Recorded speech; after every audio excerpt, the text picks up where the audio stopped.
wire jig. As you put more of the stuff together, the picture became more and more clear.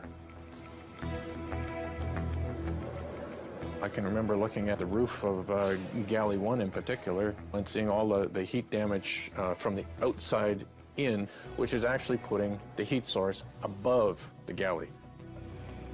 The reconstruction shows that the fire was raging not in the galley, but out of sight, above it. In the attic space, which runs the full length of the plane. It houses electronic equipment, wiring, air conditioning components, and insulation. There were no smoke detectors in the attic, and no requirement to have them.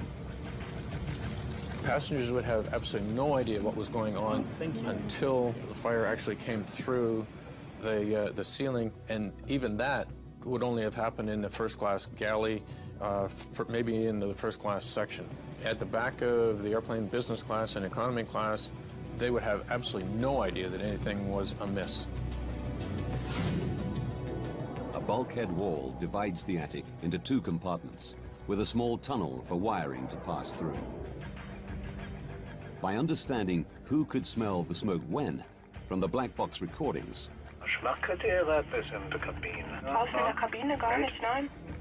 and by looking at the fire damage on the reconstruction, the team established that the fire started in front of the bulkhead, above the cockpit ceiling, where the pilots noticed the smell almost immediately.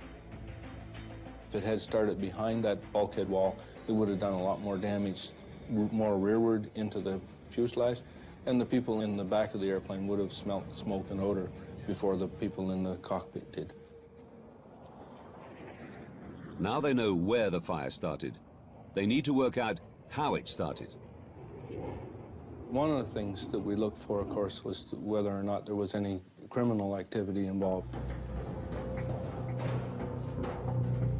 Close inspection of some of the wreckage suggests there was. Very early on in the investigation, we started finding in what looked like buckshot from a shotgun shell. The little ball bearing things, they were everywhere. In the seats and the seat backs and so on, we're thinking, well, somebody's in the airplane shooting it up, you know, like what's going on here?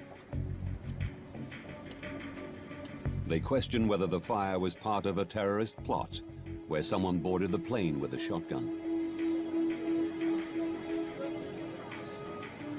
Until they learn what was in the plane's cargo hold. It turns out that they were the little tips for ballpoint pens. Those little tiny roller things that they put in the end of a ballpoint pen. There were tens of thousands of those things.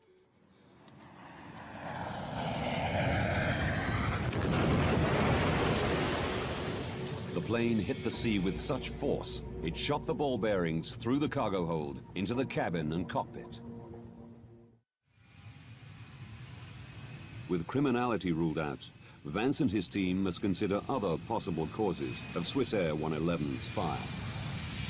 We know where the fire started. We knew it was up above the ceiling in the cockpit area. And then you start looking for potential ignition sources up there. And right away, the obvious one that comes to mind is wiring. The plane housed 250 kilometers of wiring. 3,000 pieces have been collected from the crash site. Air crash investigator Jim Foote knows his team's task is enormous. First, they must try to identify where each wire came from. The B wires were from basically in the cockpit back to the first door. So those wires we were definitely interested in. Any wire that began with the letter B, we wanted. Now we're going to be examining every inch of this wiring. Jim's team search for damaged or missing insulation to see if they can find the wire that ignited the fire. Any wire, if you get the wire rubbing against a metal piece, then you can wear through that insulation. And if that wire is powered, then you could have an arcing event as it touches that structure. An arcing event is an electrical discharge which leaps from an exposed live wire. Like a tiny bolt of lightning, it creates a split-second flash of light and intense heat. This arc melts the wire's copper threads, leaving a telltale copper ball. It's these copper balls the team search for. They find 20 wire segments that had arced. Most of them ran through the ceiling of the cockpit. Any of them could have sparked the fire. 8 of the wire segments powered the state-of-the-art personal in-flight entertainment system, which was fitted to the first and business class cabins in the year before the disaster.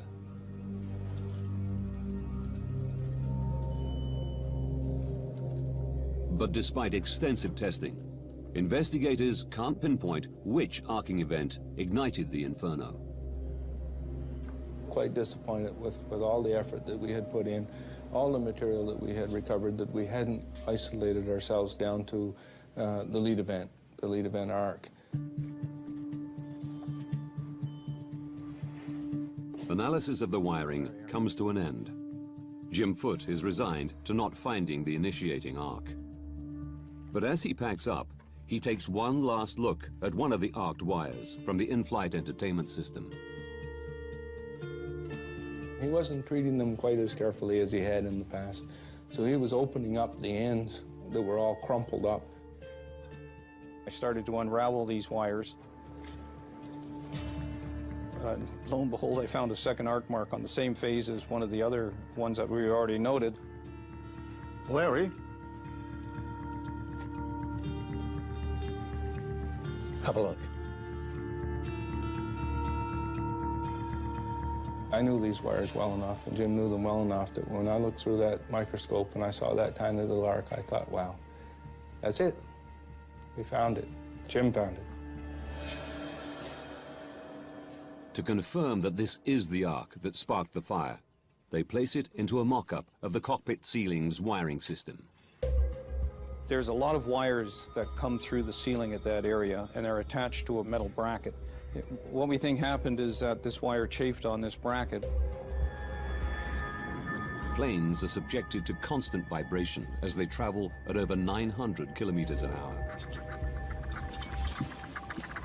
Investigators believe vibration caused the chafing.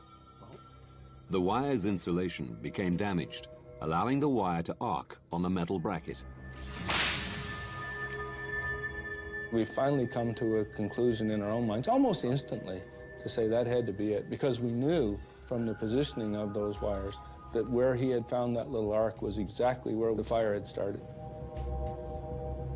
The team were concerned the in-flight entertainment system had not been properly installed. As a precaution, Swissair removed this non-essential system from its entire fleet. We can begin to speed up this process. Investigators had found the source of the fire on Swissair 111, but there were more questions they wanted to answer. They knew the pilots couldn't prevent the fire. They needed to know whether they could have prevented the crash. As investigators, you have to say what circumstances were these pilots in that caused them to do what they did that led to the eventual loss of the aircraft. Vance and his team scrutinized the decisions they made in the minutes before impact. The black box recordings tell them that the cockpit filled with smoke and fire just moments after the pilots turned off excess power to the passenger cabins. One of the things that they ended up turning off is they turned off the recirculating fans, which are in the back, and that changed the whole airflow for the fire. These fans had drawn the blaze through the bulkhead, away from the cockpit area. Once switched off, the blaze changed direction. It just went like that. It changed just right off the bat. The fire raged above the cockpit, burning through the ceiling and disabling critical aircraft systems. We took out almost all of the pilot's instruments that they used to control the airplane, to fly the airplane. to keep it upright, to know which way's up and which way's down. And these instruments all started to fail, all in and around the same time. The stricken plane was no